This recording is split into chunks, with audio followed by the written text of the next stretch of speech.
Voltamos com a entrevista com a professora Angélica Ferrante. Ontem eu tive a felicidade de visitar 2 escolas no Jacarezinho, né? O pessoal tem um preconceito danado, não anda, não vai lá. Eu fui lá, eu e meu motorista, né? Não usei o Waze, naturalmente, mas sabia o caminho, né? E fui lá, 2 escolas. Uma escola chamada Vinícius de Moraes, 600 alunos. E a outra escola chamada Pernambuco, 900 alunos. Fomos lá falar com os meninos sobre direitos humanos. E sabe por quê? Porque esses meninos eles vão fazer um painel que vai ficar no muro da escola alusivo aos direitos humanos. Então, o que esses meninos precisam é de respeito. E é isso que nós fomos fazer lá. Fomos lá plantar a árvore do respeito mútuo. Então, eles vão ouvir falar sobre direitos humanos, e eles vão fazer desenhos em azulejos, em cerâmica. Eles mesmos serão os protagonistas da sua história. Vão colocar no muro da escola, lá no Jacarezinho, os direitos humanos. Daqui a um mês eu vou convidar vocês para irmos juntos lá para a inauguração desses murais. Mas eu vi que a Emily está ali coçando, olhar os dedos e tudo, ela quer fazer uma pergunta, ela quer participar. Emily, qual é a pergunta que você dirige aqui à nossa entrevistada? É sobre a juventude de hoje. Amanhã, do jeito que está, referente à educação de hoje, como vai ser a juventude de amanhã? Referente, tipo assim, com a educação que nós estamos tendo, com tudo que a juventude não está tendo, as oportunidades, o que a gente não consegue, às vezes, chegar em algum lugar por falta de oportunidade. Como que vai estar a juventude de amanhã, na concepção da senhora? Pois é, pergunta boa, difícil. É o seguinte, eu acho até que eu vou passar essa bola um pouco. Aproveitando que estamos aqui no encontro com a Justiça, eu tenho que fazer um comentário, que é: a Justiça não andou em relação aos adolescentes, à população. Mesmo quando é penalizada, a população adolescente, infanto-juvenil, é tratada como adulto na prática. Só não é institucionalizado. Então eu acho que a legislação sobre o adolescente tem que ser modificada. Mas assim, muito rapidamente. Ou implementado. Ou pegar o ECA e o que tem ali, que não seja apenas a parte punitiva, precisa ser implementado. A proteção integral. Eu acho que o ECA também podia ser levado. É porque a gente tem muita dificuldade de trabalhar as coisas em conjunto. Né? Não há essa interdisciplinaridade. A lei, a juridicidade com a né? A coisa do legislativo com a justiça, essas coisas não trabalham juntas. Implementar essas políticas, elas não funcionam. Não funcionam. É tudo compartimentalizado. No outro dia eu ouvi alguém falar: uma pessoa, até um juiz. Não, isso aí deixa que o ECA resolve, não tem mais jeito.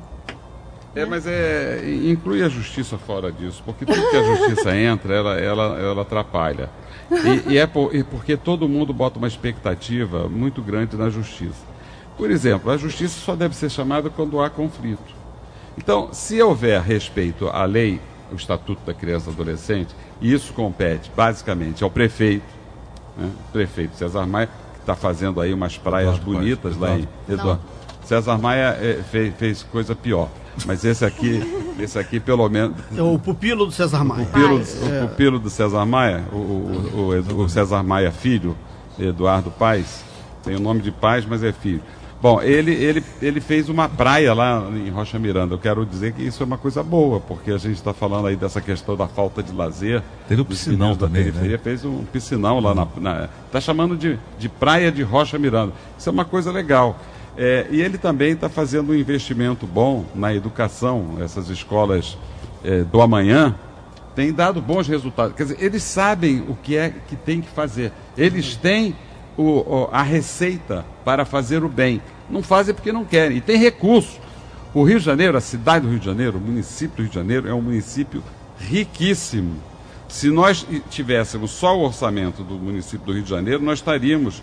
E fôssemos um paizinho daqueles da Europa, nós estaríamos em excelentes condições econômicas, né? Nós estamos com situações sociais ruins, sofríveis e ruins, porque os políticos, os administradores, não respeitam a lei e não investem em políticas públicas. E depois, professora, tudo sobra para o judiciário.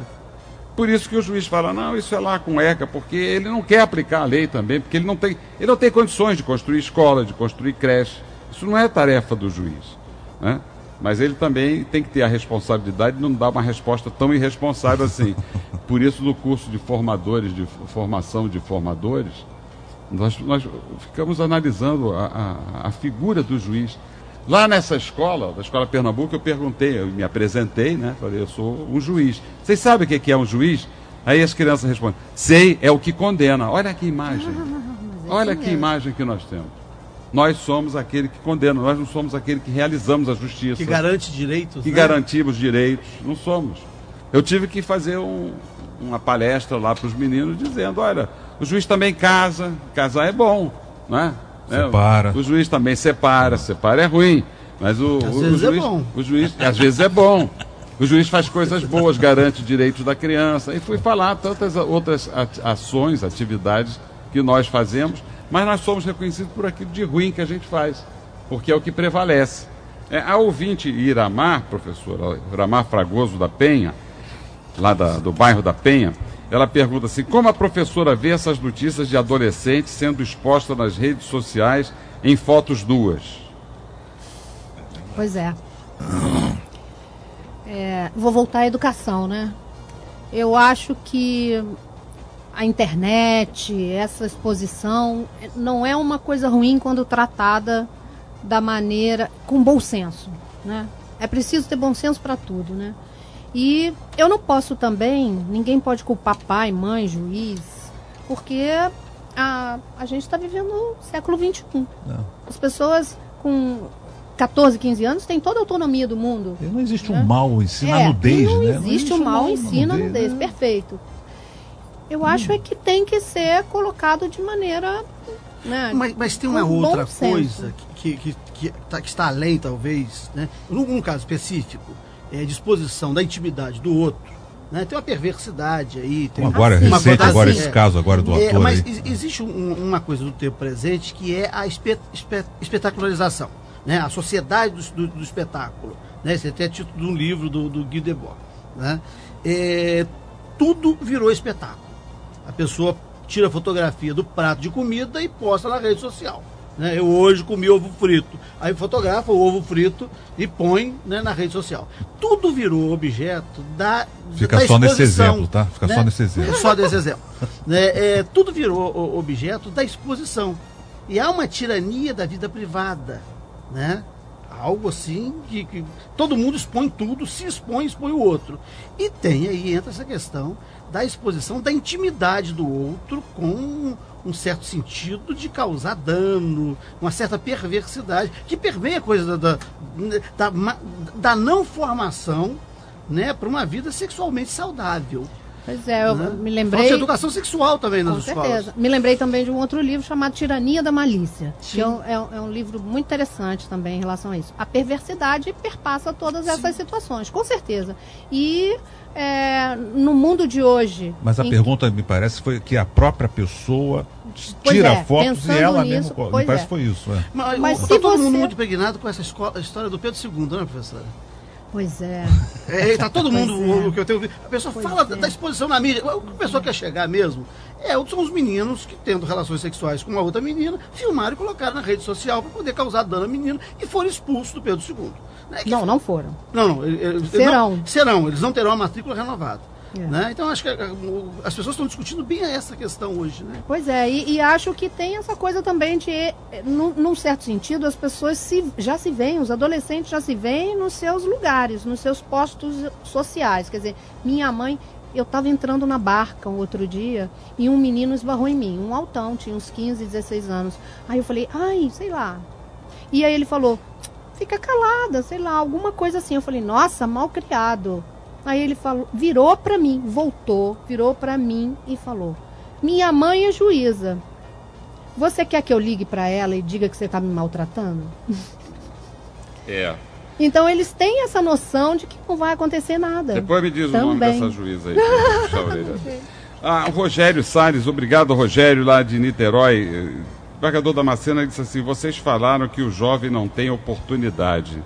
O que é o jovem aprendiz? Vamos ver se a Emily responde essa pergunta aqui. Emily, o que é um jovem aprendiz, Emily? Jovem aprendiz vamos colocar já na base, vamos dizer, do primeiro emprego, vamos dizer assim. Jovem aprendiz é aquela primeira oportunidade que aquele jovem tem de se mostrar, de se capacitar, de pegar a experiência para um próximo emprego. Jovem aprendiz é o jovem, como é que eu posso caracterizar de uma forma mais concreta? É o jovem... Já respondeu bem, achei isso mesmo. É o jovem se colocar, é o jovem ter a oportunidade de, lá na frente, ter um futuro melhor. Porque o jovem aprendiz é como se fosse o primeiro emprego, as primeiras experiências. Então é ali no jovem aprendiz que vai formar o adulto daqui para frente. Só que é uma política bem disseminada. É aquele que ainda não tem idade para fazer um contrato de trabalho, ainda não pode entrar no mercado formal, né? E aí ele tem um período antecedente a esse período que ele pode virar mão de obra para aprender, né? E aí poder celebrar o contrato de trabalho quando ele completar essa idade. A resposta perfeita. Exatamente isso. Agora eu queria perguntar à professora aqui se a Assembleia Legislativa nossa aqui, ela está preocupada com isso, se tem alguma comissão, se discute isso lá, ou se a coisa... Não se discute. Comissão de Educação. Tem a Comissão de Educação. Sobre maioridade e redução ou não, a gente teve várias reuniões, audiências públicas, se discutiu muito sobre isso lá. Eu não sei aonde a gente vai chegar com tantas discussões, né? Acho que a gente precisa diminuir a discussão e partir para a ação. Mas seja como for, se discutiu muito e é essa história. Mas a questão da educação, do currículo escolar, com certeza, a qualidade da educação, certeza, a formação do professor, com certeza. Porque isso tudo está ligado, a gente vê, o produto é ruim. A gente não vê um jovem formado. É verdadeiro. Eu não sei onde chegaremos, mas há uma discussão sobre isso e não é permanente, quer dizer, está sempre se fazendo. O assessor legislativo não é assessor parlamentar. Pode ser. Também. Sabe, mas são funções diferentes. O parlamentar está ligado a um parlamentar específico, o legislativo não, é isso que Não. É assim, todos os dois são assessores legislativos. De algum deputado. Quando é assessor parlamentar, é vinculado a um parlamentar, é isso assim? Pode ser, mas às vezes você é um assessor parlamentar que trabalha em uma comissão. Você também é setor um assessor parlamentar. O ouvinte Rogério Salles faz aqui uma pergunta muito interessante. Vocês falam que o ECA tem parte punitiva. Ele quer saber qual é essa parte punitiva. Olha, Rogério, evidentemente que existe essa parte punitiva e ela é draconiana. O artigo 112 do Estatuto da Criança e do Adolescente, ele expressamente diz que o adolescente que pratica um crime, um ato infracional, que é a mesma coisa que crime, ele pode ser advertido, isso é uma punição, isso é uma repressão. Ele pode ser obrigado a ressarcir o dano que ele causou. Ele pode ser obrigado a trabalhar de graça, prestação de serviço à comunidade. Ele pode ser obrigado a ter a sua liberdade cerceada, liberdade assistida. Tudo que ele faz durante um período, ele tem que prestar contas a um interlocutor, a um assistente social, a um psicólogo designado pelo juiz, e ele pode ficar em privação de liberdade média, semi-liberdade, ele fica preso durante a semana inteira, ele só sai para ir para a escola, para ir visitar uma família quando autorizado, mas ele não tem que dormir nessa instituição, e ele pode ficar privado da liberdade por 3 anos. 3 anos na vida de um adolescente, tem gente que fala que é pouco. Experimenta deixar o seu filho de 12 anos sem sair durante uma noite no final de semana, uma tarde no final de semana. Vê como isso é um sofrimento muito maior do que uma prisão, do que uma cadeia. Então você tem que raciocinar que, agora, o Estatuto ele não tem esse viés punitivo. Quem dá esse viés punitivo é o aplicador, o mau aplicador do Estatuto. Essas medidas são socioeducativas, ou seja, são para socializar e são para educar o jovem. Deveriam ser, na prática não são. Na prática, infelizmente, não são. Não é isso, professora? Exatamente isso. É preciso mais ação. É preciso mais ação administrativa, né? Vamos para o nosso pequeno intervalo. Eu acabei passando da hora aqui. Um pequeno intervalo e voltamos já.